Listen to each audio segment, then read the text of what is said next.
Nous sommes de retour dans cette édition du 22 mars 2023. Merci beaucoup si vous nous rejoignez à l'instant. Il est désormais l'heure d'accueillir sur notre plateau Cédric Leboussy pour ses essentiels. Bonjour Cédric. Bonjour Louis-Antoine. Bonjour, merci Cédric d'être avec nous ce matin. Vous êtes entrepreneur philanthrope, également responsable de publication du magazine en ligne vuedailleurs.com. Et avec vous, on va revenir largement aujourd'hui sur l'adoption de la réforme des retraites lundi dernier. Cédric, on se posait la question en début d'année si 2023 n'allait pas être l'année du 49.3. On en plaisantait un peu, on se disait que c'était un petit peu osé et que ça serait probablement un peu osé de la part d'Emmanuel Macron. Finalement, vous aviez raison. 2023 rime avec 49.3. Emmanuel Macron va prendre la parole dans les médias tout à l'heure, à 13h, journal de 13h, oui. France 2 et TF1. Est-ce que selon vous, il prend la parole pour tenter de désamorcer un début de crise politique ? Oui, il était important et il était essentiel qu'Emmanuel Macron prenne la parole. Macron doit assurer, écouter, respecter et avancer, car l'immobilisme n'est pas une solution à la colère de la rue. Ça, c'est une première chose. Et puis, deuxième chose, on est là, comme on le disait en début d'année, on est là face à une réalité politique. On le disait qu'il y avait une crise politique. Et là, ça se voit aujourd'hui. Donc, les observateurs qui sont un peu sérieux, qui n'ont pas de langue de bois, ils le savent depuis longtemps. Et même, je pense que les partis politiques aussi le savent. Et quelle sortie il peut y avoir ? C'est-à-dire qu'Emmanuel Macron, d'après énormément de sources toutes concordantes, ne fera pas le choix de la dissolution, ne fera pas le choix du remaniement, ne fera pas le choix du référendum d'initiative populaire. Qu'est-ce qui lui reste ? Est-ce que c'est une bonne posture, finalement, face à la colère de la rue ? Mais il doit agir, il doit agir. Alors cette posture, il sait pourquoi il le fait, mais je pense que ce n'est pas une solution, ce n'est pas l'alternative de ne pas pouvoir faire un remaniement gouvernemental ou bien même pas changer le Premier ministre, parce qu'il faut rendre hommage quand même à Elisabeth Borne qui a gardé un courage, elle est solide, parce qu'elle aurait pu... Elle aurait pu flancher, oui. Et jusqu'à maintenant, elle a tenu. Donc, depuis, on cherche des hommes politiques, des acteurs politiques qui sont assez courageux. Je pense que là, on a face à nous quand même une actrice politique qui est très, très courageuse. Donc, une des solutions, ce serait peut-être, il a commencé à le faire depuis avant hier, d'écouter les parlementaires, le président du Sénat, les différents responsables politiques. Et puis, la deuxième solution, il me semble-t-il, ce serait peut-être de s'adresser aux Français. Mais il le fait déjà. Il le fait tout à l'heure à 13h. Il le fait tout à l'heure à 13h. Les partis d'opposition appellent à une dissolution du gouvernement. Est-ce que vous pensez que c'est une solution raisonnable ? C'est normal qu'ils appellent une dissolution du gouvernement. On le sait bien lors des élections législatives, quand il n'y a pas assez de participation, ça profite aux partis radicaux, notamment à l'extrême gauche, à l'extrême droite. Et quand on voit les résultats qui se sont passés lors des dernières élections législatives, M. Jean-Luc Mélenchon est passé à 2 doigts d'avoir une majorité absolue à l'Assemblée nationale. Donc c'est normal pour eux qu'ils appellent à une élection législative. Mais je pense que ce n'est pas la solution. Il me semble que ce n'est pas la solution. Quand on regarde les taux d'abstention qu'on a dans les données empiriques du taux d'abstention. Les taux d'abstention, et les taux d'abstention ne sont pas dus à Emmanuel Macron, ça remonte bien à Emmanuel Macron. Donc on ne peut pas aujourd'hui organiser une élection législative quand on sait que les gens ne vont pas voter. Et les gens qui sont dans la rue, c'est pas dans la rue qu'il fallait répondre, c'est dans les zones qu'il faut répondre. Ceux qui sont contre Emmanuel Macron, oui, on peut être contre Emmanuel Macron, mais tout le monde sait qu'il faut une réforme. Il faut faire une réforme de retraite. Il faut faire une réforme de retraite. Effectivement, on a l'impression, quand on écoute la colère de la rue, que c'est plus une colère contre Emmanuel Macron que contre la réforme des retraites. Selon vous, qu'est-ce qu'il faut faire alors dans ces cas-là ? Puisque, effectivement, la rue appelle à des changements de fond, très clairement. Est-ce que, du coup, il faut revoir le système... Mais c'est quoi un changement de fond ? Justement, est-ce qu'il faut revoir le système électif ou, au contraire, appeler à une forme d'union nationale Il faut revoir le système. Mais là, ça, c'est à long terme dans ces cas-là. Là, dans un futur proche, qu'est-ce qu'il faudrait faire ? Je pense que symboliquement, il serait bien que Elisabeth Borne propose sa démission au président de la République et que le président de la République puisse reconduire Elisabeth Borne. Je pense que ça va calmer la chose. Maintenant, la question qu'il faut voir, est-ce que si Elisabeth Borne pose sa démission, est-ce que ça annule la loi ? Je ne pense pas. Non, elle est votée. Donc je pense que pour calmer vraiment... Il faudrait qu'il retire la loi, il faudrait qu'il la décide de ne pas... Non, pas du tout, surtout pas. Il ne faut pas retirer la loi. Je pense que le gouvernement, la Première ministre doit se retirer pour calmer la situation. Pour moi, c'est une des solutions. Une des solutions, ce serait donc qu'Elisabeth Borne pose sa démission et qu'ensuite on renomme un gouvernement d'union nationale. Un gouvernement d'union nationale, mais union nationale, oui, mais on fait un gouvernement d'union nationale avec ceux qui veulent. Quand on voit l'état de la droite aujourd'hui, quand on voit l'état de l'extrême droite, peut-être le groupe Elliott, les centristes qui ont déposé la la motion. Ils ont posé une motion contre le gouvernement. On ne va pas les voir. Emmanuel Macron ne va pas faire appel à eux. Mais c'est ça la politique. La politique, c'est l'art du possible. C'est l'art du possible. Donc c'est là où on demande aux acteurs politiques d'agir. C'est là où les troupes d'Emmanuel Macron, la majorité, le gouvernement doivent aller voir les députés qui peuvent gouverner, qui peuvent répondre à l'appel. Peut-être même la droite, pourquoi pas la droite? La droite, LR, qui est complètement en décomposition. Il y en a qui ont voté pour, d'autres qui ont voté contre la motion de censure. Mais c'est normal que les gens votent pour. Il n'y a plus de chef, il n'y a pas de chef, on ne sait plus qui... C'est normal que les gens votent pour lui, Antoine. On est dans une situation où on a vu une élection présidentielle, un candidat de l'élection présidentielle de la droite faire moins de 5%. Donc quand les députés sont allés sur le terrain, c'est-à-dire les candidats aux législatives sont allés sur le terrain, ils sont allés à leur propre nom, même s'ils ont eu l'étiquette en main, mais ils sont allés à leur propre nom, rien ne les garantissait. Donc pour moi, je pense que la posture de la droite, elle me paraît légitime, que ceux qui votent pour la réforme, ils ont voté. Pour ceux qui ne votent pas, ils n'ont pas voté. C'est tout. Ok, très clair. Donc ça, c'est à court terme. À long terme, c'est une refonte du système électif. Mais ça, dans ces cas-là, il faudrait changer de paradigme. Comme on n'arrête pas de le dire ici, on n'arrête pas de le dire, les gens ne vont plus voter. Que vous fassiez une élection... Comment les réintéresser? Il faudrait leur donner un chèque inflation pour eux? Non, il ne faut pas les donner un chèque inflation. Il faut peut-être revoir le système de vote. Il faut peut-être revoir la période de vote. On voit bien les sénatoriales, même si c'est pas... On voterait pour ces députés... Et nationaux et pour les députés européens. Voilà. Il faudrait revoir Merci Cédric, on va marquer une première pause dans vos essentiels. On se retrouve juste après pour essayer de comprendre un petit peu où se positionne sur l'échiquier politique cette réforme des retraites. À tout de suite sur TV-Finance.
Nous sommes de retour sur le plateau de TV Finance pour cette deuxième partie des essentiels de Cédric Leboussy, largement consacrée à la réforme des retraites, à l'adoption de la réforme des retraites, et ce, quoi qu'il se passe, démission du gouvernement ou non. Le seul moyen constitutionnel qui pourrait mettre entre parenthèses l'adoption de la réforme des retraites, c'est que le gouvernement décide de mettre en place un réforme d'initiative populaire qui bloquerait l'adoption de la réforme pendant 9 mois. Sinon, le texte est adopté. Oui. Et déjà, il y a le Conseil, et le Conseil constitutionnel qui doit valider. Effectivement, statuer sur la constitutionnalité de ce texte ou non, mais a priori, normalement, on verra. Semble avérée. On verra. On verra bien, effectivement. La politique est faite d'incertitudes et c'est pour ça que c'est passionnant.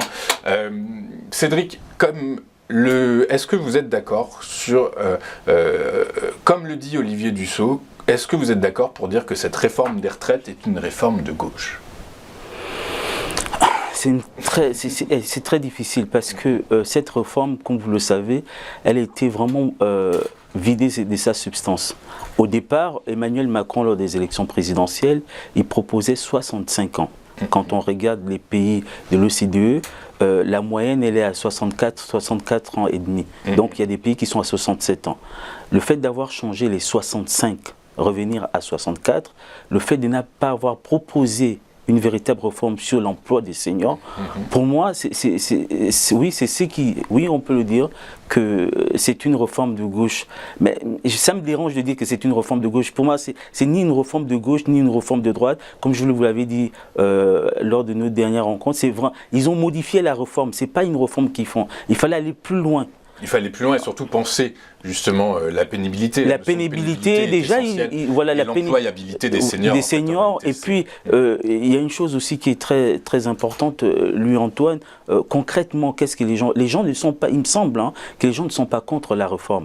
Les gens, ils sont pas contre la réforme parce que le gouvernement manque de pédagogie. Ils insistent sur le point de l'âge. Si on parlait d'annuité, ce serait peut-être plus intéressant. Quand vous avez des gens qui rentrent à 22 ans dans le marché du travail et ceux qui rentrent à 28 ans, si on regarde les annuités, elles ne sont pas les mêmes. Donc vous comprenez, donc ceux qui rentrent à 22 ans sur le marché du travail, on considère qu'il n'a pas fait des longues études. Donc il va peut-être avoir un emploi beaucoup plus difficile, il me semble. Et ceux qui rentrent à 28 ans, on suppose qu'ils sortent d'une école d'ingénieur ou une école de commerce. Donc quand vous regardez le nombre d'annuités, même ceux qui rentrent à 28 ou 27 ans... C'est compliqué, le burn-out chez les cadres et les cadres sup, c'est pour ça qu'il du coup, la pénibilité. En fait, c'est pour ça que... Pardon, oui, mais c'est pour ça qu'il faut faire une réforme du travail. Mais là, on ne va pas perdre le temps. Je pense que c'est pas qu'on ne va pas perdre le temps. Une chose est sûre, c'est que le prochain gouvernement, quelle que soit l'issue, ce n'est pas le prochain gouvernement, le prochain président de la République dans 4 ans, il fera une autre réforme. Ça, c'est sûr, il fera une autre réforme. Celui qui vient, quelle que soit la couleur du gouvernement, il fera une autre réforme. Alors effectivement, il fera une autre réforme. On va revenir justement dans un instant sur ce que pourrait être cette réforme. Ceci étant, la notion effectivement est celle de l'employabilité des seniors. Est-ce qu'on ne peut pas dire que finalement aussi cette réforme préserve le système par répartition et donc auquel cas effectivement ce serait en ça que c'est une réforme de gauche? Et il préserve le système de répartition. Oui, il préserve le financement. Oui, parce que notre système de répartition, c'est un système de solidarité. Oui, il le préserve, mais il ne le préserve pas jusqu'au bout quand on voit la dette de l'État. Regardez, d'où parle la motion de censure. Le groupe Elliott, avec M. de Courson, ils ont proposé une vraie loi sur l'emploi des seniors. Vous voyez, on est dans... En fait, tout ce que l'on a aujourd'hui, c'est que les parlementaires et la majorité n'arrivent pas à trouver un terrain d'entente. Et est-ce que, justement... au cours des 2 années qui restent, 2-3 années qui restent dans le quinquennat, dans le quinquennat d'Emmanuel Macron, est-ce que finalement il ne va pas se contenter de petites mesures, de petites réformes qui concerneront justement le marché du travail des seniors et qui pourraient éventuellement ramener un petit peu de sérénité en France? Mais si. Est-ce que c'est pas ça, la sortie de crise, c'est pas celle-ci en fait, c'est pas l'adoption, comme ils le disent, c'est les équipes d'Emmanuel Macron qui le disent, qui préconisent éventuellement qu'il fasse... Aujourd'hui, il n'y a pas une alternative pour sortir de la crise, lui Antoine. Quand vous avez un président qui est très mal élu, c'est pas qu'il est très mal élu, c'est qu'on est dans une situation politique qui fait que les gens ne vont pas voter. Vous avez un parlement qui n'est pas légitime au sens, ils sont élus par une minorité.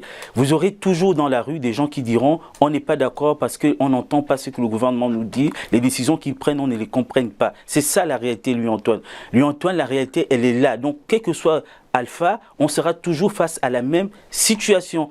Donc, l'idéal, il me semble-t-il, une alternative qui serait vraiment très... Ce serait d'avoir un gouvernement d'union nationale. Ouais, ce serait de faire rentrer la droite, ce serait de faire rentrer les centristes au sein du gouvernement. Et ça, il n'y a que le président de la République qui décide, qui peut le faire avec sa première ministre. Finir, Cédric, vous nous disiez que le prochain gouvernement devrait également tabler sur une modification, enfin devra apporter une retouche à cette réforme des retraites. La retouche, c'est quoi? C'est un âge de départ encore plus éloigné, c'est ça? Oui, 67 ans, ou voire même 68. C'est une réalité. Oui, mais je sais, vous savez, vous savez que les décisions, quand on a fait la loi sur la réforme, quand on a enlevé la peine de mort, la loi sur la peine de mort, s'il fallait juste laisser les citoyens choisir, on aurait jamais enlevé la peine de mort.